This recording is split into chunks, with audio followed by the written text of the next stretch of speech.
Oke, Bapak ulangi kembali gitu ya, dengan ucapan bismillahirrahmanirrahim.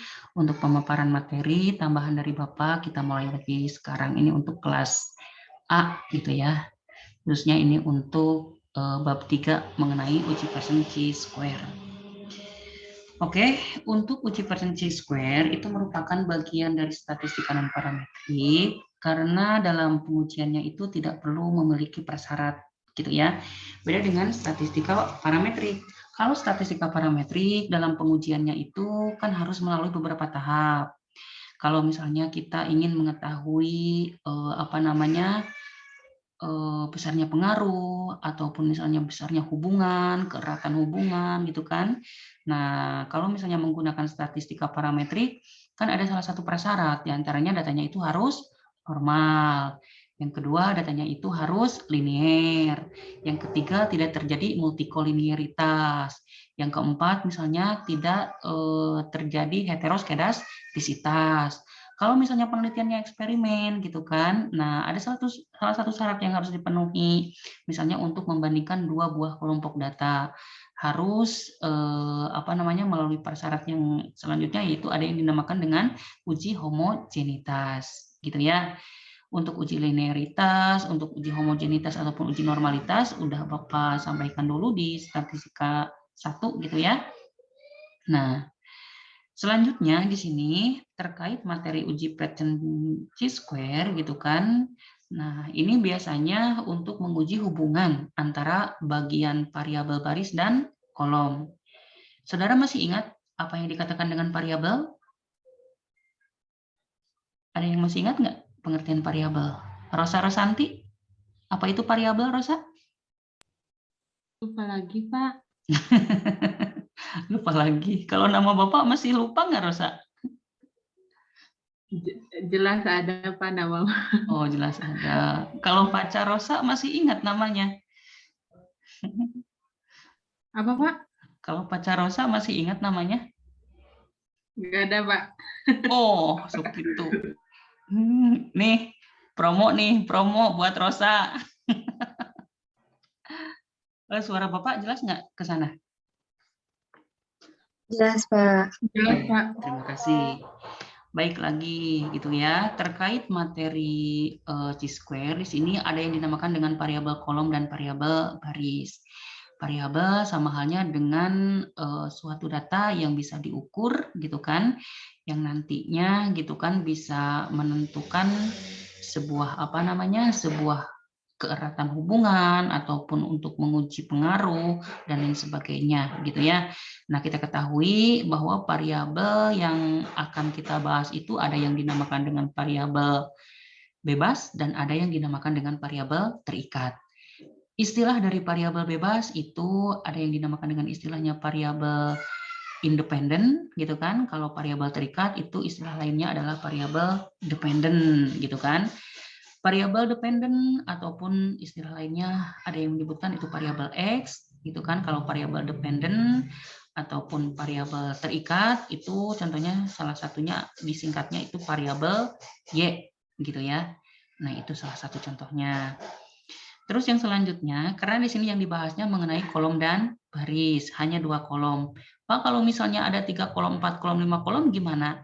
Nah, itu mau beda lagi, bisa menggunakan uji Kolmogorov-Smirnov gitu ya.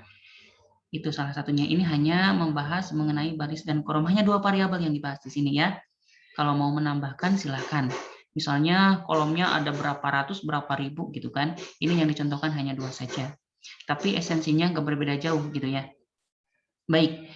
Nah, kalau misalnya kita lihat di sini gitu ya.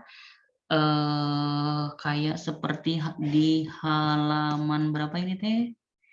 Di halaman 53 ya. Di halaman 53 menyebutkan contoh kasusnya seorang peneliti ingin menguji chi-square tentang hubungan sikap seseorang akan merek telepon seluler terhadap pendapatan per bulan. Jadi akan dianalisis apakah ada perbedaan sikap akan merek telepon seluler jika dilihat dari pendapatan per bulan. Data yang didapat sebagai berikut. Nah, saudara bisa lihat gitu ya, untuk halaman 54-nya itu ada kolom pertama terkait nilai dari sikap. Sikapnya di sini kan ada keterangannya. Kalau misalnya 1 itu sangat tidak setuju, 2 tidak setuju, 3 netral, 4 setuju, dan 5 sangat setuju gitu ya. Nah, itu salah satu contohnya. Terus yang selanjutnya di sini untuk pendapatan itu nilainya 3, 2, 2, 3 dan lain sebagainya, itu merupakan perwakilan dari nominal angka ya, nominal angka yang bisa dilihat Saudara di halaman 54 55 gitu ya. Kalau misalnya perwakilan nilainya 1 gitu kan, berarti pendapatan orang tersebut itu kurang dari 1 juta. Tapi kalau misalnya pendapatannya itu kategorinya 2 gitu kan, ini nilainya itu 1 juta sampai 2 juta. Yang nomor 3 2 juta sampai 3 juta, 2 juta 1 rupiah ya. Itu 2 juta 1 rupiah sampai 3 juta, yang keempat lebih besar dari 3 juta. Bapak tanyakan, kenapa antara nilai 3 dengan nomor 4 gitu kan, nilainya 3 juta itu sama. Padahal kalau misalnya pendapatan orang tua tersebut atau pendapatan orang per bulan tersebut itu nominalnya 3 juta, masuknya ke kriteria nomor 3 atau kriteria nomor 4?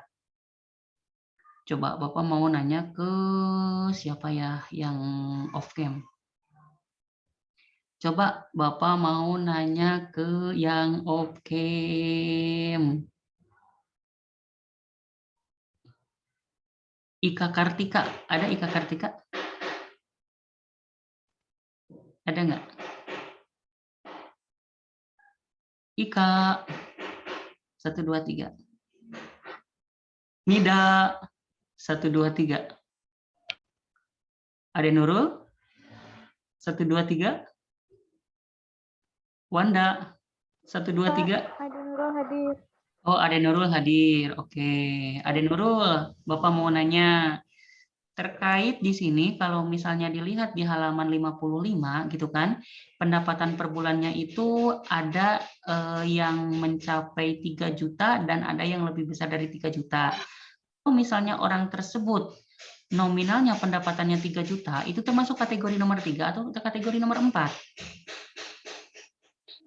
Menurut saya kalau misalkan pas 3 juta gitu Pak, maksudnya ke kategori nomor 3 mungkin, tapi kalau misalkan 3 jutanya agak lebih mungkin ke kategori nomor 4. Iya, betul ya jawabannya.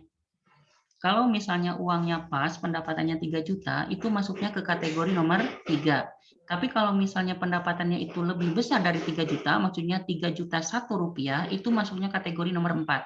Karena di sini dilihat, kalau simbol lebih besar, berarti angka yang disebutkannya itu, di bawahnya, ya tidak keambil. Tapi kalau misalnya lebih besar sama dengan, nah kalau lebih besar sama dengan, angka tersebut itu keambil, kehitung ya.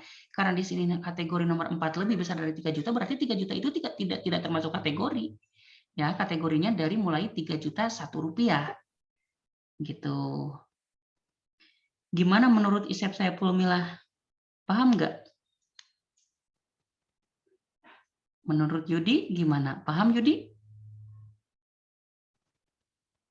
Menurut Devia gimana? Menurut Mida? Ika?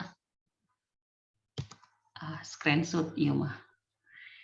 Oke, yang selanjutnya kita aplikasikan ke dalam sebuah SPSS. Izinkan Bapak untuk meng-share screen dari laptop yang satunya lagi. Oke, kita lanjutkan langkah-langkah untuk pembuatan SPSS, pengolahan maksudnya ya. Pengolahan data SPSS di sini gitu kan, mulai dari klik start, alt program, IBM statistik gitu kan, IBM statistik SPSS 23 dan seterusnya. Kebetulan oleh Bapak udah dibuka, kita lihat share screen-nya.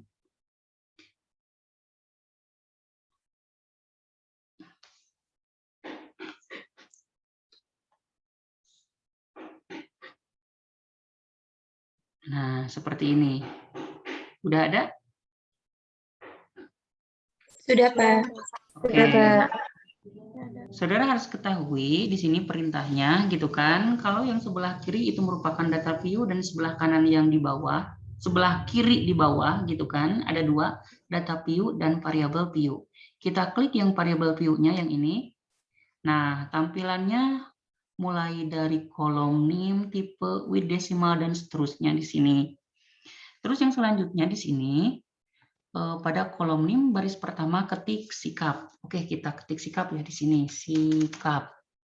Dengan ketentuan kalau di dalam kolom NIM itu nggak boleh pakai spasi, kecuali kalau misalnya pakai underscore gitu ya, kalau misalnya katanya lebih dari satu gitu kan. Sikap orang tua, berarti sikap underscore gitu kan, orang underscore tua gitu kan. Ya, seperti itu. Bentar, ada yang telepon. Bentar ya, oke bentar. Ih, nggak bisa di ini.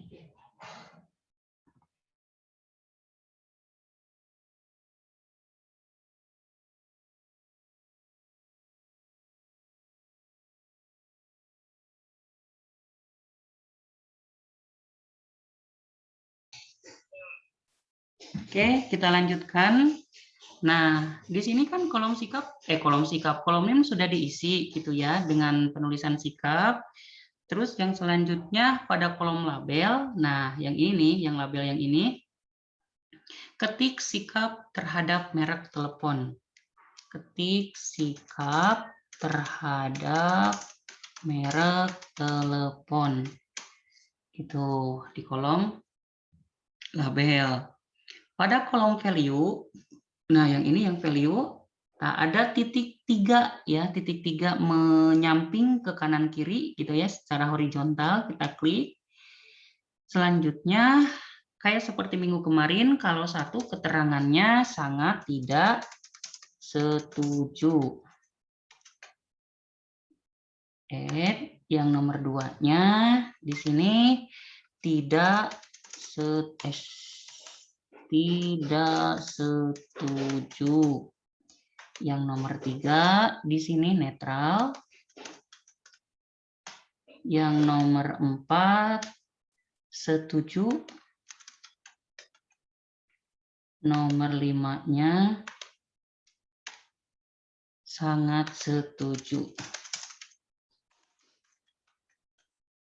Oke, ya. Selanjutnya ini untuk kolom yang kedua, yaitu terkait, pada kolom measure-nya pilih nominal. Oke, yang ini measure ya. Kliknya skala nominal. Pada kolom NIM yang baris kedua, ketik pendapatan. Nah, di sini ketik pendapatan.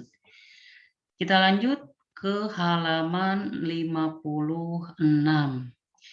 Pada label, nah label di sini, ketik pendapatan per bulan. Oke, pendapatan per bulan. Yang selanjutnya untuk kolom value, nah di sini yang ada titik 3 secara horizontal sama seperti yang atas. Kalau misalnya keterangannya 1 gitu kan, itu merupakan perwakilan dari pendapatan yang kurang dari 1 juta. Ya, kurang kemana sih? Oh ini. Kurang dari 1 juta. Oke. Untuk yang nomor 2 itu yang nominalnya itu 1 juta sampai 2 juta. Oke, untuk yang nomor 3 itu keterangannya 2 juta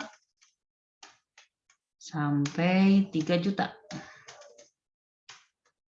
Oke, dan yang nomor 4 di sini keterangannya itu lebih besar ya. Kalau lebih besar berarti harus lebih dari 3 juta. Kalau lebih besar sama dengan, nah 3 jutanya itu keambil atau termasuk kriteria. Oke, yang ini kita okekan. Maka hasil datanya sebagai berikut. Nah, kita lihat data view-nya. Nah, di sini udah ada kolom sikap, ini sudah ada kolom pendapatan ya. Selanjutnya, kalau misalnya sudah dibuat kolom pendapatan dan kolom sikap, kita harus mengisi nilai yang ada di sini. Kayak seperti di halaman, bentar, ini laptopnya agak melelet ya. Nah, kayak seperti di halaman 54. Kalau misalnya datanya sedikit, boleh dimasukkannya secara manual satu-satu. Tapi kalau misalnya datanya banyak, berarti kita harus minta bantuan ke Microsoft Excel. Ya, udah Bapak buat di sini Microsoft Excel-nya yang kayak seperti ini. Mau diimpor silahkan, ya. Atau misalnya mau di copy paste silahkan, gitu. Bentar. Share screen. Nah, yang ini. Share screen-nya kelihatan nggak?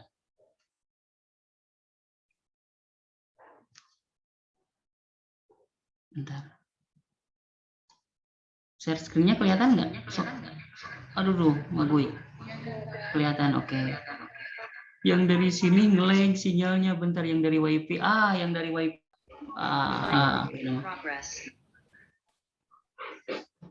Rekordennya lanjut lagi. Rekordennya. Oke. Kita masuk yang dari satunya lagi. Udah dimatiin suaranya. Baik, kita kembali lagi. Oke, bentar ya. Share screen. Yang SPSS. Nah, yang ini nih. Nah.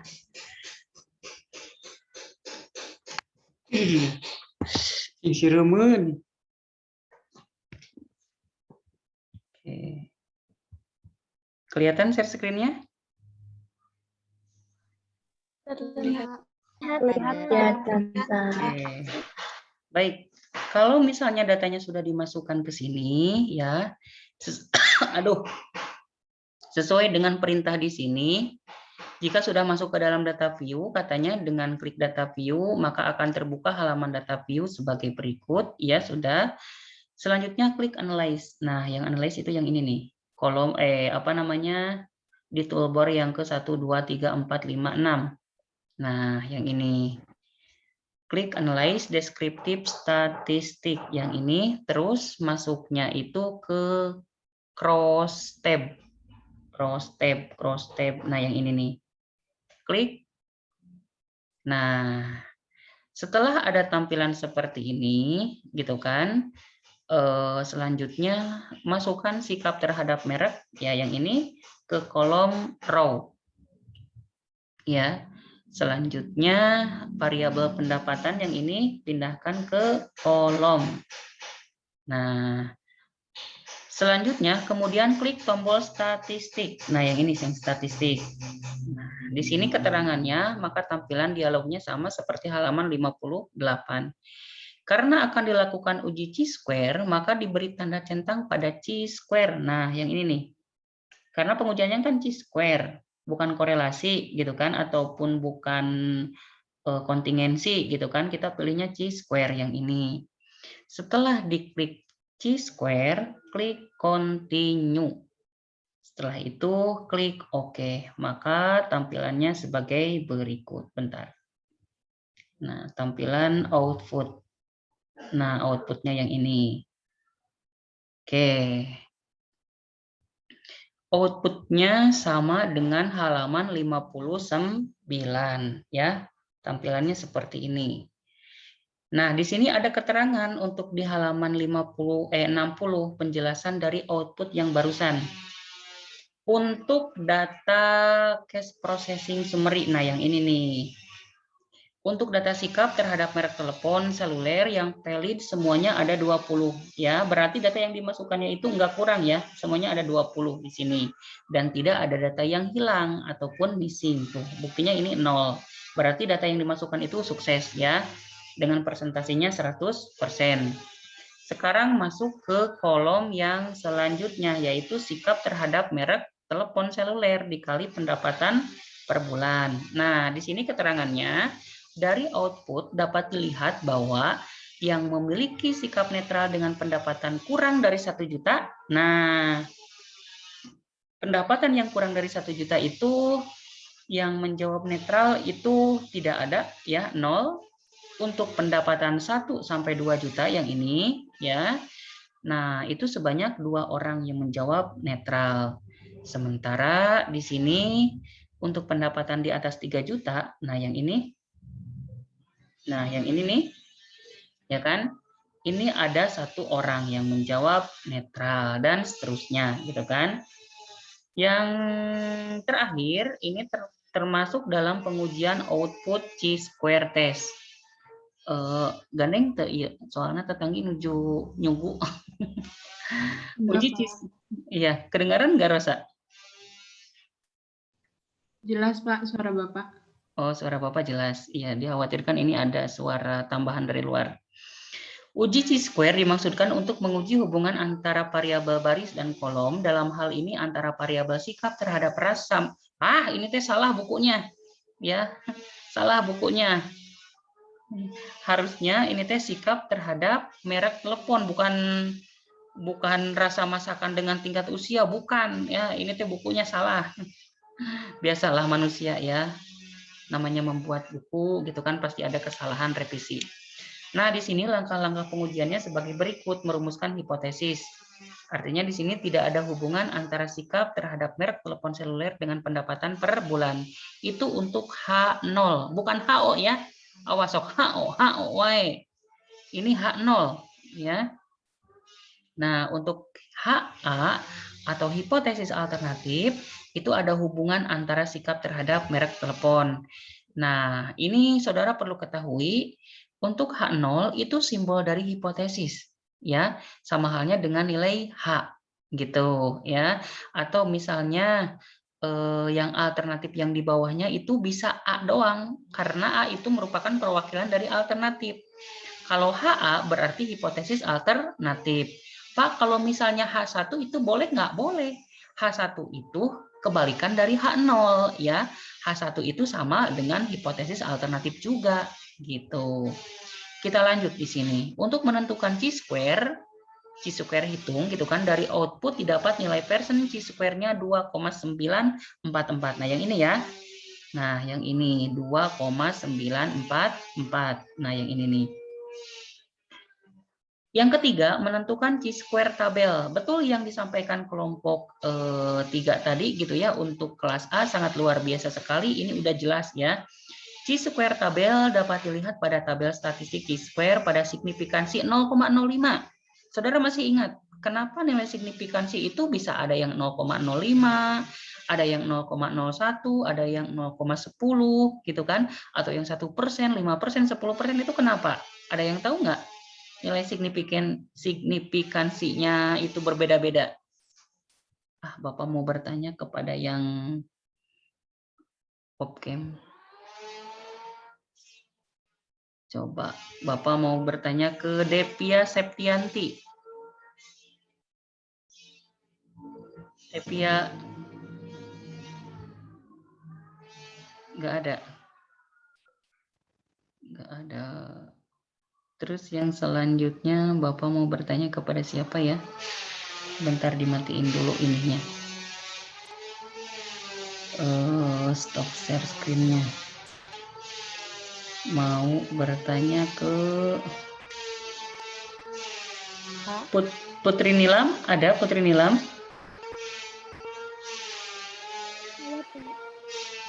Ade Nurul ada?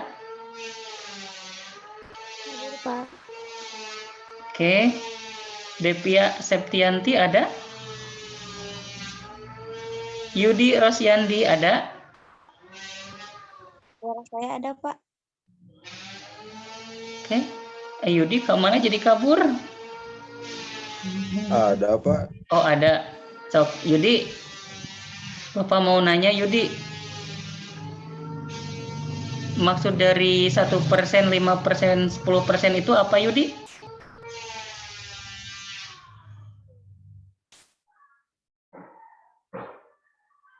Yud? Yudi, kedengaran nggak suara Bapak, Yud?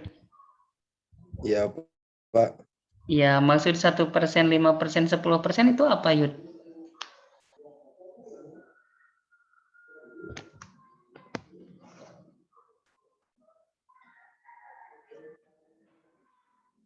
Nggak tahu. Iya, Pak. Kurang tahu. Oh, kurang tahu. Francisca? Maksud 5%, 10% itu apa, Francisca? Lupa lagi, Pak. Kesalahan apa? Coba Lupa, dibantu Pak. sama, oke, coba dibantu sama Putri Nilam.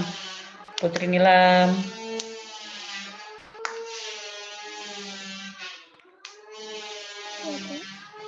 Iya, apa maksudnya yang 1%, 5%, 10% itu Putri Nilam? Mungkin tingkat signifikansi, Pak. Oh, atau mau dibantu sama Ade Nurul?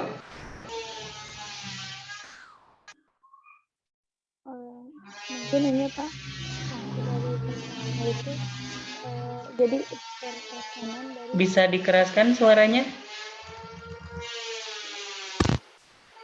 mungkin apa? Oke, sekarang kedengaran, oke. Mungkin sedikit ya yang saya pahami, maaf kalau salah gitu. Mungkin dari maksud persenan itu jadi persenan yang ada pada case processing sendiri pada crossfade di kolom yang dijelaskan tadi gitu. Mungkin seperti itu, Pak, yang bisa saya pahami gitu. Oh, berarti yang ada di kolom tadi gitu ya, yang dijelaskan tadi. Devia Septianti bisa menambahkan? Devia. Atau dari yang lain, ada yang mau membantu? Izin menambahkan, Pak. Boleh, silakan Siti. Mungkin yang dimaksud dengan 1%, 5%, 10% itu resiko tingkat kesalahan dari Betul. suatu data, Pak. Betul. Ya, betul. Ya, Siti, jawabannya 100 tapi dianjuk ya. Itu sama halnya dengan taraf kesalahan atau angka toleransi. Kalau misalnya kita mau melakukan penelitian gitu kan, tidak selamanya penelitian itu lolos. Gitu ya. Tidak selamanya penelitian itu berhasil. Saudara boleh melakukan penelitian yang akhirnya itu mengalami kesalahan, nggak apa-apa.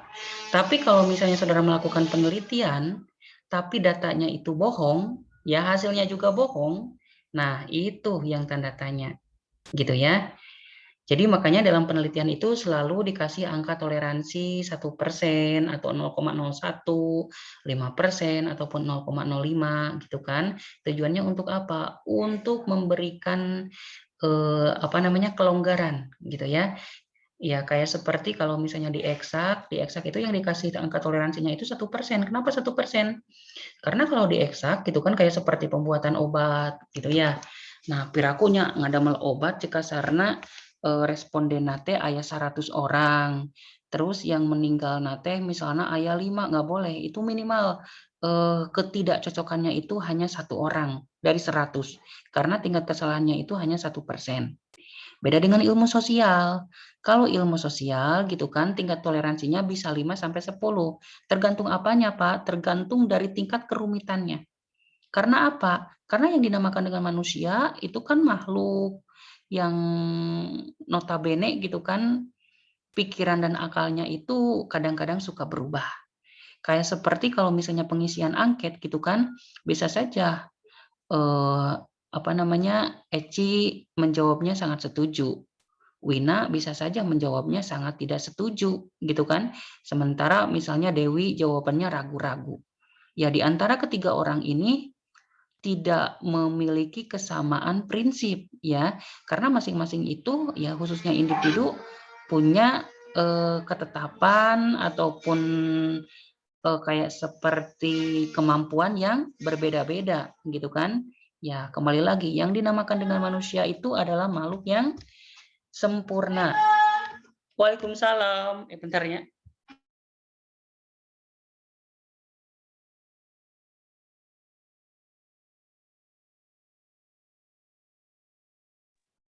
Oke, maaf ya, ada tetangga. Oke, kita lanjutkan. Tadi terkait angka toleransi, gitu ya. Jadi dalam penelitian boleh melakukan kesalahan, ataupun saudara boleh hasilnya itu tidak sempurna, gitu kan? Karena penelitian itu tidak selamanya harus baik, gitu ya.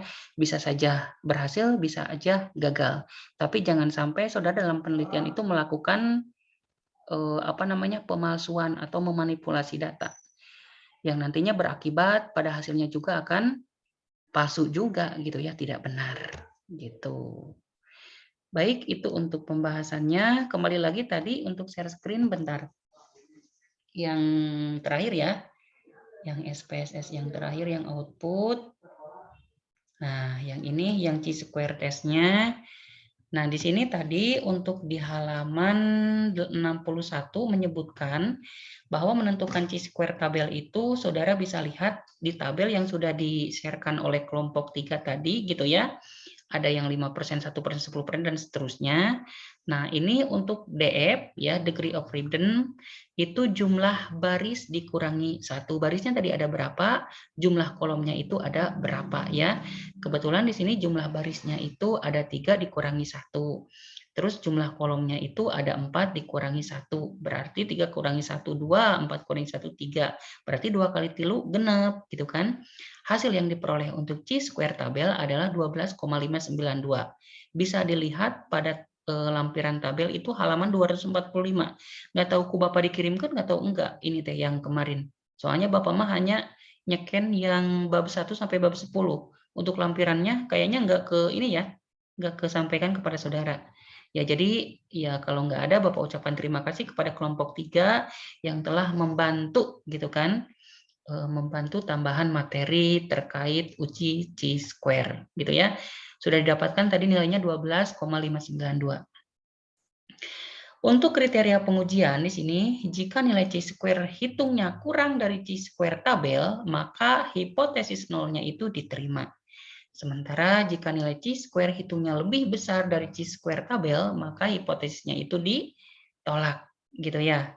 Nah, berdasarkan signifikansi ternyata jika signifikansi ya, ini kriteria pengujian mau berdasarkan teh hitung ya, mau dari tabel dan dari hitungan atau mau dari nilai signifikansi ya, bebas pilih salah satu ya, karena kedua-duanya itu nggak bakal bertolak belakang.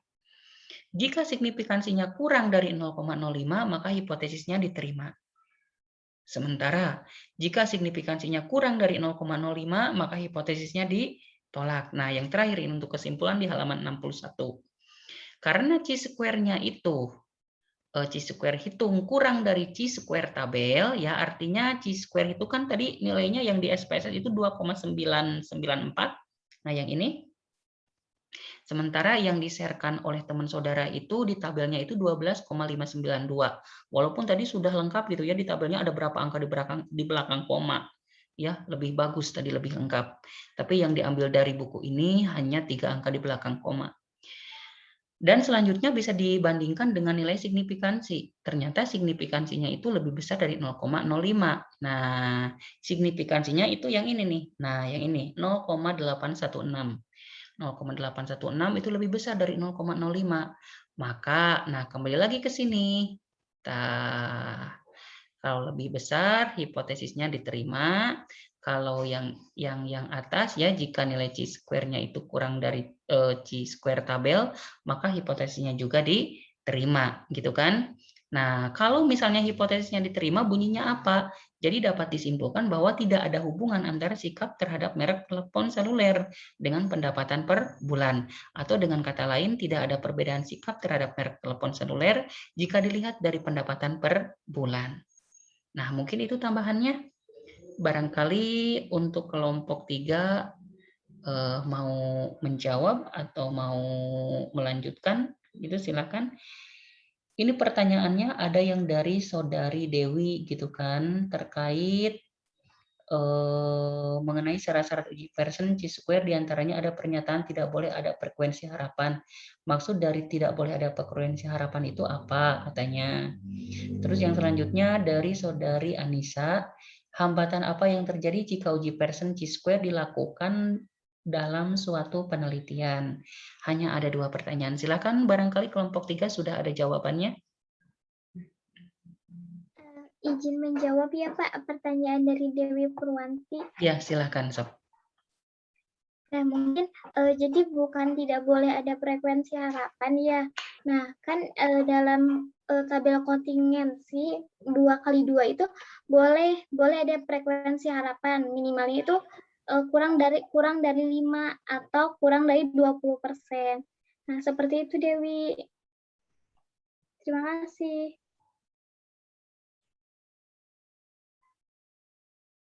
Dewinya. Dewi. Ya, baik. Terima kasih. Oke. Yang selanjutnya, pertanyaan yang kedua. Atau barangkali ada yang mau menambahkan atau ada yang mau menyanggah, silakan.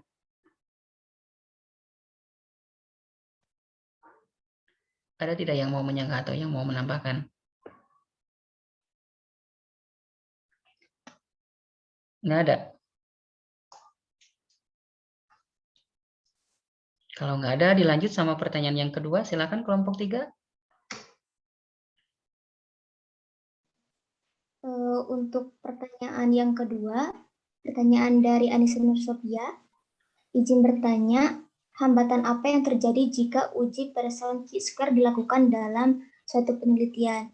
Nah, di sini saya akan mencoba menjawab. Mungkin hambatannya itu karena keterbatasan chi-square itu sendiri gitu. Pertama, uji ini tuh sensitif terhadap banyaknya sampel yang digunakan gitu. Uji ini akan menjadi kurang akurat jika terdapat nilai frekuensi harapan yang kurang dari 5 pada sel tabel kontingensi. Bahkan uji ini tidak bisa digunakan jika frekuensi harapannya itu kurang dari 5, terdapat lebih dari 20% dari total sel yang ada, atau bila terdapat nilai frekuensi harapan yang kurang dari 1.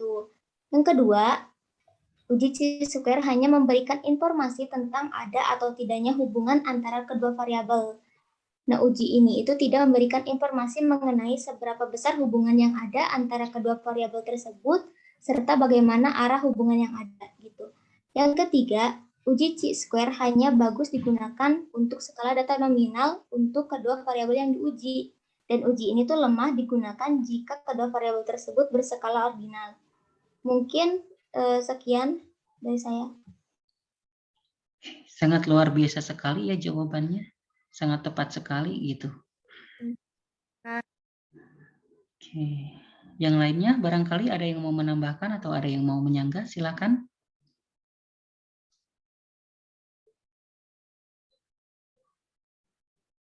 Nggak ada. Sudah siang. Sudah lapar. Pengen minum. Pengen makan. Sama. Ya, baik. Pak ingin bertanya. Ke siapa? Ke kelompok 3 atau ke Bapak? Ke siapa aja ini, Mak? Oh, ke siapa Yang aja? presentasi tadi. Oke, mau ke Bapak langsung Kan silakan. kemarin teh ngejelasin analisis deskriptif statistik ya, Pak. Betul. Yang minggu kemarin. Iya. Nah, terus tadi teh ngejelasin uji square, terus teh setelah saya merhatikannya dari hasil kemarin presentasi sama yang sekarang teh, yang itunya teh apa teh jadi sama gitu Pak, kayak contoh-contohnya teh sama uji square sama analisis deskriptif. Statistik teh tak apa yang membedakannya itu Pak. Terima kasih. Biar gak bingung gitu Pak apa yang ngebedain gitu. Betul. Terima kasih Pak. Yuk sama-sama. Pertanyaan yang sangat luar biasa sekali ya, bagus sekali. Silakan kelompok 3 ada yang mau menjawab? Ada yang mau menjawab nggak dari kelompok 3? Silakan. Sebelum Bapak buka ininya apa namanya? Bentar, ini teh mata kuliah statistiknya. Nah, terkait mata kuliah statistik ini, nah statistik 2 Bapak buka dulu yang minggu kemarin biar enggak ini ya, biar enggak salah. Jadi dalam artian gini, kalau misalnya saudara lihat ya, seperti hanya di dalam tampilan SPSS yang ini nih, yang share screen. Nah, di dalam analyze itu sama hanya untuk mendeskripsikan ya. Mendeskripsikan data bisa menggunakan dengan cara frekuensi, dengan cara deskriptif, maupun dengan cara eksplorasi. Dan ini merupakan kelanjutannya juga, ya, dengan cara menggunakan deskriptifnya itu, rumusnya itu yang ini, ya, cross tab.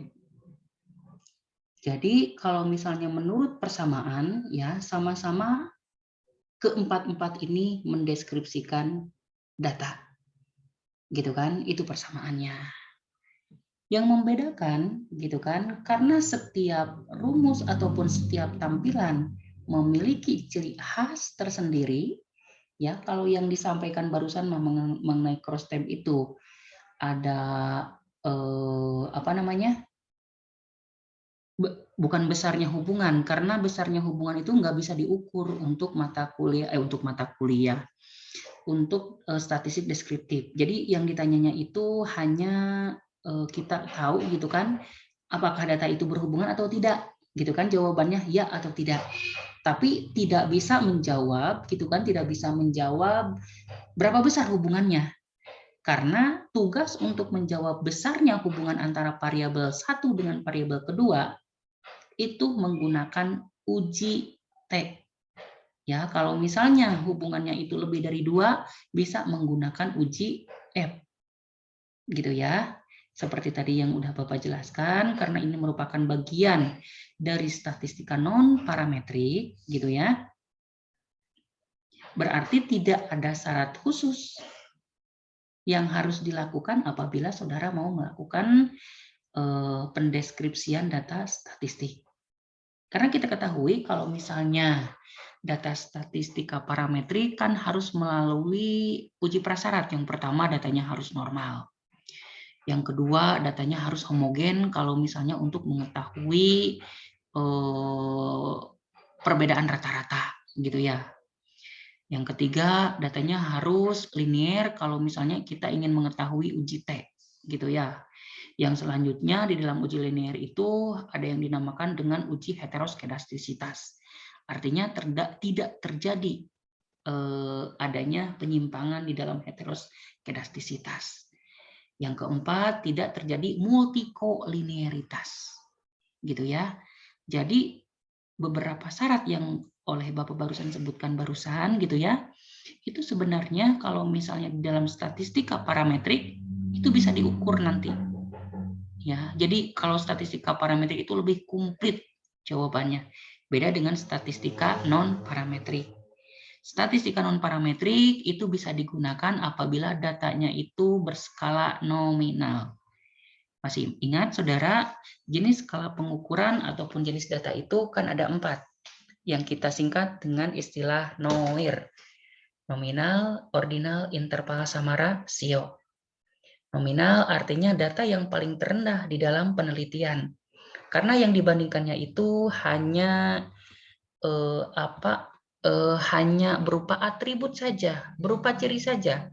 Kayak seperti laki-laki diberi simbol 1, perempuan diberi simbol 2. Bukan berarti laki-laki lebih rendah dibandingkan dengan perempuan, bukan. Atau kayak seperti golongan darah.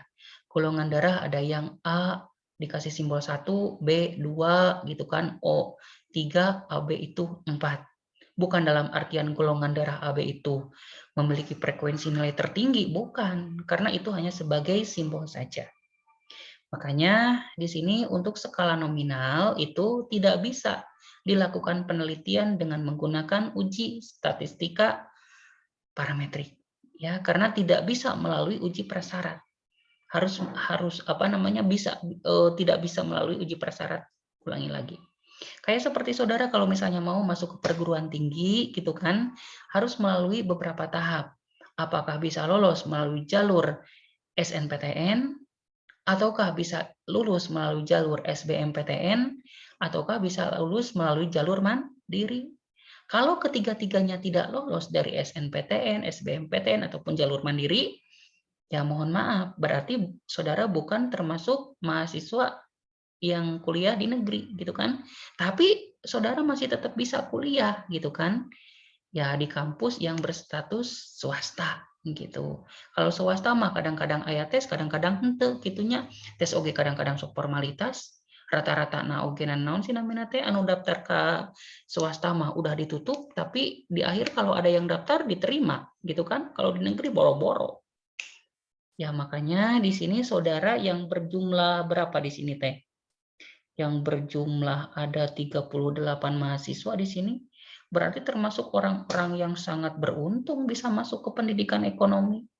Saudara bisa mengalahkan berapa nominasi, ya, bisa mengalahkan berapa teman, ya, yang masuk pendidikan ekonomi bukan hanya orang Tasik saja, dari berbagai daerah juga banyak, gitu kan?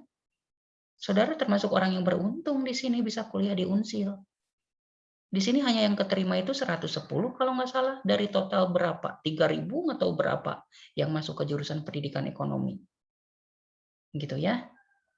Berarti saudara kalau sudah dikatakan menjadi orang yang beruntung, saudara harus bisa memanfaatkan gitu kan, memanfaatkan dan sebisa mungkin gitu kan, bisa menggali potensi saudara.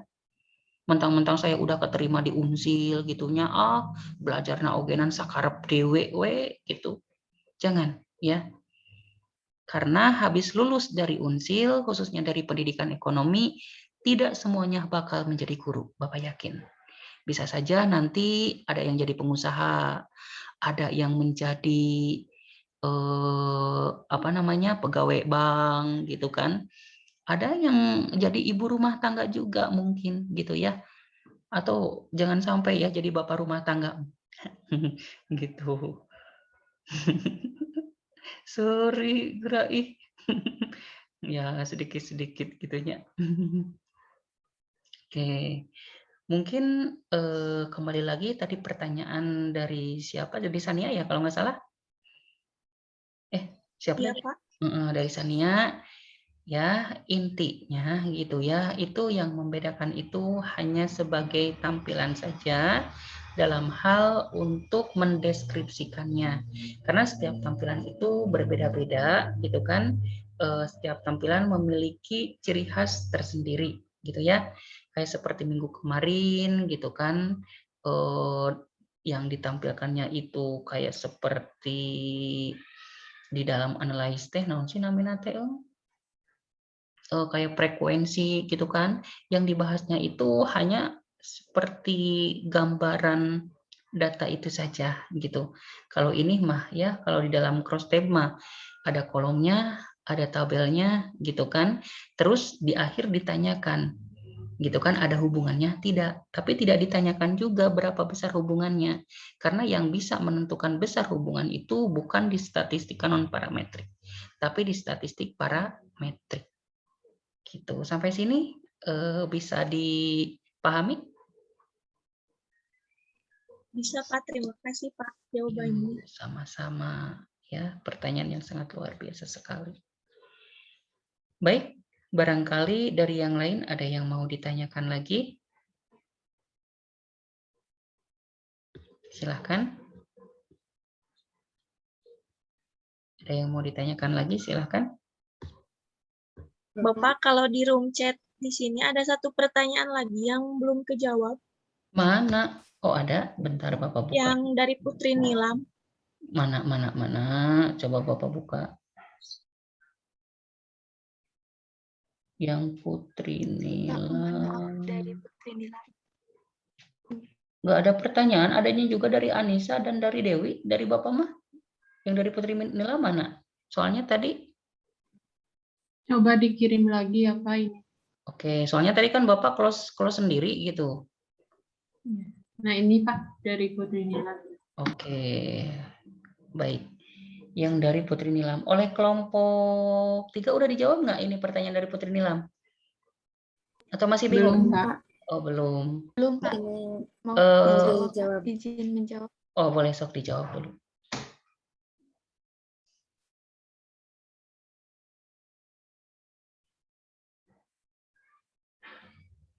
Baik Pak, izin menjawab ya pertanyaan dari Putri Nilam. Untuk yang pertama, apakah bisa dijelaskan apa itu interdependensi? Nah, jadi interdependensi itu terdapat dalam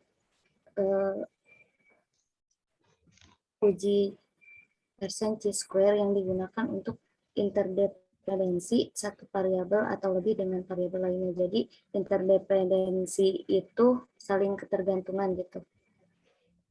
Betul, ya, saling ketergantungan, betul. Ya, mungkin itu saja Pak untuk Oke. pertanyaan yang kedua akan dijawab oleh Teh Nurbaiti. Baik, izin menambahkan Pak terkait pertanyaan dari Putri Nilam. Untuk yang pertanyaan yang keduanya itu ada pada kolom hasil output tabel T-square test pada kolom values ditulis 2,944A. Nah, itu apakah hanya kesalahan penulisan atau ada artinya? Oke. Nah, mungkin sebelumnya mohon maaf ya, di PowerPoint dan juga di makalah kami, karena kami keterbatasan gitu dalam Word dan PowerPoint-nya, harusnya itu A-nya itu pangkat A, bukan A di bawah, tapi lebih ke 4 pangkat A. Nah, mungkin kami juga masih kurang tahu gitu untuk arti dari A sendiri. Tapi untuk A sendiri itu udah ditentukan di SPSS-nya. Mungkin barangkali ada tambahan dari Bapak. Boleh. Terima kasih, Pak.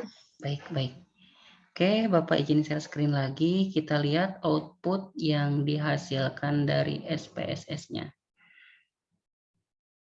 Nah, ini kan, ini kok ada 2,944A. A-nya di sini ada 12 sel. Itu hanya sebagai keterangan saja. Ya, keterangan dari sini dari 40 data yang masuk, gitu kan.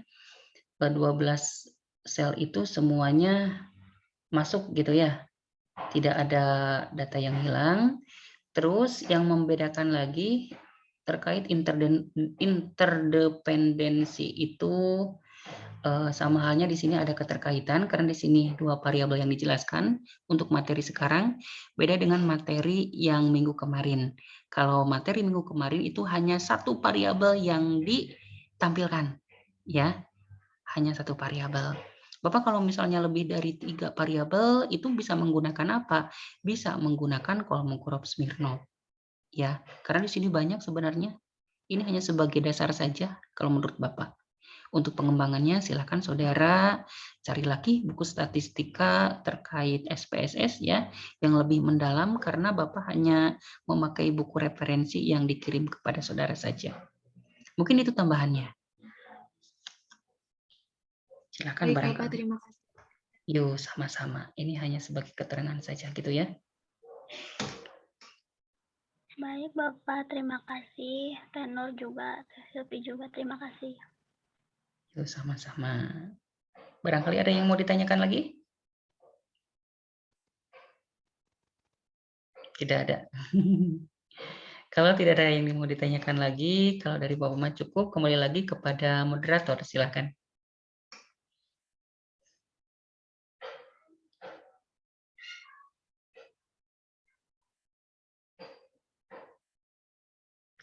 Kelompok 3. Siapa? Iya, Bapak mohon maaf.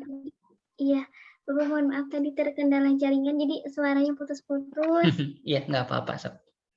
Iya, alhamdulillah presentasi dari kelompok 3 sudah beres dan alhamdulillah juga sesi tanya jawab sudah dibereskan. Dan terima kasih kepada rekan-rekan yang telah bertanya dan saya juga terima kasih yang sangat sebanyak-banyaknya kepada Bapak Rendra dan rekan-rekan kelompok 3 yang telah menjawab pertanyaan dari rekan-rekan semua. Nah, marilah kita tutup presentasi kali ini dengan mengucapkan hamdalah bersama-sama. Alhamdulillahirrabbilalamin. Alhamdulillahirrabbilalamin. Nah, selanjutnya boleh rekan-rekan bisa meninggalkan room Zoom. Terima kasih semuanya. Yuk, sami-sami. Mangga dilanjut. Terima kasih, Bapak. Sama-sama. Assalamualaikum. Izin,